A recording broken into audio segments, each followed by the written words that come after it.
March 21 വിശുദ്ധ Nicholas സുവോൺ flu, brother ക്ലാവൂസ് എന്നും അറിയപ്പെടുന്നു. സ്വിറ്റ്സർലൻഡിൻ്റെ വിശുദ്ധൻ. 1417 മുതൽ 1487 വരെയാണ് കാലഘട്ടം. സ്വിറ്റ്സർലൻഡിലെ സാക്സൈനിന് സമീപമുള്ള ഫ്ലുവേലി നദിയുടെ സമീപം കൃഷി സമ്പത്തിനാൽ സമ്പന്നമായ, എങ്ങും പച്ചപ്പ് നിറഞ്ഞ, പ്രകൃതി മനോഹരമായ ഒബുവാൻഡൻ കാൻ്റണിൽ ഹെൻറിയുടെയും ഭാര്യ എമ്മയുടെയും മകനായി 1417 മാർച്ച് 21 നിക്കോളാസ് വോൺ ഫ്ലൂ ജനിച്ചു. എമ്മയും അവരുടെ 2 ആൺമക്കളും ബാല്യം മുതലേ ഇടവകയിലെ കാത്തലിക് ലേ അസോസിയേഷനിൽ അംഗങ്ങളായിരുന്നു. അനുദിനം ഈശോയുടെ പീഡാനുഭവത്തെക്കുറിച്ചുള്ള ധ്യാനം ഉൾപ്പെടുന്ന ആത്മീയ കാര്യങ്ങളിൽ അവർ സജീവമായിരുന്നു. പിതാവ് ഹെൻറി കൃഷിക്കാരനും പൊതുസമ്മതനും സിവിൽ പൊസിഷൻ കൈകാര്യം ചെയ്തിരുന്ന തിരക്കേറിയ ജീവിതം നയിച്ചിരുന്ന വ്യക്തിയായിരുന്നുവെങ്കിലും അദ്ദേഹവും എമ്മയും മക്കളെ വിനയത്തിലും ദരിദ്രരോടുള്ള ദയയിലും കാരുണ്യത്തിലും വളർത്തി.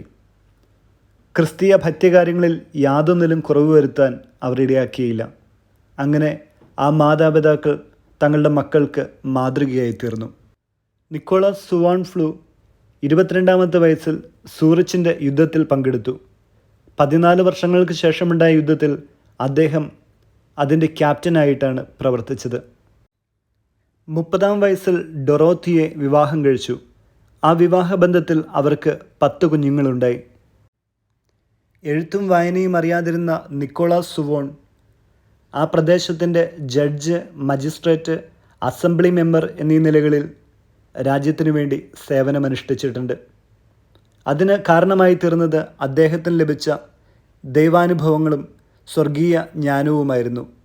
ഏതൊരു കാര്യത്തിനും നിക്കോളാസ് സുവോണിനെ സമീപിച്ചാൽ അതിന് ഉടനടി പരിഹാരമുണ്ടായിരുന്നു. ഒരു സ്റ്റാമ്പാണ് അദ്ദേഹം തൻ്റെ കയ്യൊപ്പിനായി രേഖപ്പെടുത്തിയിരുന്നത്.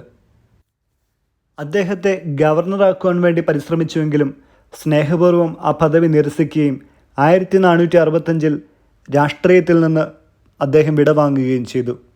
തുടർന്ന് ഉണ്ടായ ദൈവാനുഭവങ്ങളുടെ ഭാഗമായിട്ട് തൃത്വത്തെക്കുറിച്ചുള്ള ബോധ്യങ്ങൾ ലഭിച്ച ആ മനുഷ്യൻ തൻ്റെ ഭാര്യയെയും മക്കളെയും വിളിച്ച് പറഞ്ഞു, എനിക്ക് പൂർണ്ണസമയ സന്യാസിയായി തീരുവാൻ ആഗ്രഹമുണ്ട്. ക്രിസ്തു സ്നേഹത്താൽ നിറയപ്പെട്ട ആ മനുഷ്യൻ തൻ്റെ മനസ്സിനെ നിയന്ത്രിക്കുവാനാവാതെ ദൈവസ്നേഹത്തിന് വേണ്ടി പരക്കം പാഞ്ഞു. അവസാനം തൻ്റെ 50-ാമത്തെ വയസ്സിൽ സഭയുടെയും കുടുംബത്തിൻ്റെയും അനുവാദത്തോടു കൂടിയിട്ട് റാംസ്റ്റ് എന്ന് പറയുന്ന സ്ഥലത്ത് മരങ്ങൾ കൊണ്ട് ഒരു കുടിൽ കെട്ടി. അതിൻ്റെ മുകളിലത്തെ നിലയിൽ നിന്ന് താഴേക്ക് നോക്കുമ്പോൾ അനുദിന കുർബാനയിൽ പങ്കെടുക്കുവാൻ തക്കവിധം അദ്ദേഹം ആ മുറിയെ സജ്ജീകരിച്ചു. ഇടുങ്ങിയ ഗോവണി വഴി തൻ്റെ കിടപ്പുമുറിയിലേക്ക് കടന്നു ചെല്ലുമ്പോൾ അവിടെ നിന്നുള്ള ഒരു ചെറിയ ജനാല വഴി അദ്ദേഹത്തിൻ്റെ പരിശുദ്ധ കുർബാനയും മറ്റൊരു ജനാല വഴി അവിടെ നിന്നുള്ള കാഴ്ചകളും കാണുവാൻ സാധിക്കുമായിരുന്നു. അർദ്ധരാത്രി മുതൽ ഉച്ചവരെയുള്ള സമയം അദ്ദേഹം പ്രാർത്ഥനയും പരിത്യാഗങ്ങളുമായിട്ട് ആ ഇടുങ്ങിയ മുറിയിൽ 19 വർഷം ജീവിച്ചു. എല്ലാ പ്രഭാതത്തിലും അദ്ദേഹത്തിന് പരിശുദ്ധ കുർബാന ലഭിച്ചുകൊണ്ടിരുന്നു. ഉച്ച മുതലുള്ള സമയം അദ്ദേഹം തന്നെ കാണാൻ വരുന്നവരുടെ ആത്മീയ കാര്യങ്ങളിലും പൊതുവായിട്ടുള്ള കാര്യങ്ങളുടെ പ്രശ്നപരിഹാരത്തിനു വേണ്ടിയിട്ടും വിനിയോഗിച്ചു.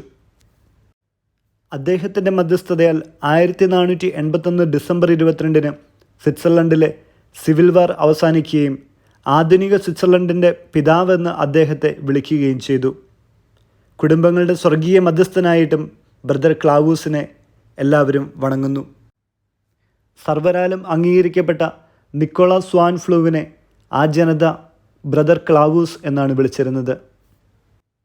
70-ാം ജന്മദിനത്തോടനുബന്ധിച്ച് അദ്ദേഹത്തിന് ഒരു അസുഖം പിടിപെട്ടു. 1487 മാർച്ച് 21 തൻ്റെ 70-ാം ജന്മദിനത്തിൻ്റെ അന്നാണ് അദ്ദേഹം മരണമടഞ്ഞത്. 1947 മെയ് 15 പയസ് 12-ാമൻ മാർപ്പാപ്പ അദ്ദേഹത്തെ വിശുദ്ധനായി പ്രഖ്യാപിച്ചു. വചനം, പ്രഭാഷകൻ 50-ാം അധ്യായം 22-ാം വാക്യം, എല്ലായിടത്തും വൻകാര്യങ്ങൾ ചെയ്യുന്ന സകലത്തിൻ്റെയും ദൈവത്തെ വാഴ്ത്തുക. അവിടുന്ന് നമ്മെ ജനനം മുതൽ ഉയർത്തുകയും കാരുണ്യപൂർവ്വം നമ്മോട് വർത്തിക്കുകയും ചെയ്യുന്നു. വിചിന്തനം. എൻ്റെ കർത്താവേ, എൻ്റെ ദൈവമേ, അങ്ങയിൽ നിന്ന് എന്നെ അകറ്റുന്ന സമസ്തവും എടുത്തുകൊള്ളുക. അങ്ങയിലേക്ക് അടുപ്പിക്കുന്ന സമസ്തവും എനിക്ക് തരിക. വിശുദ്ധ നിക്കോളാസ് സുവോൺ ഫ്ലൂ.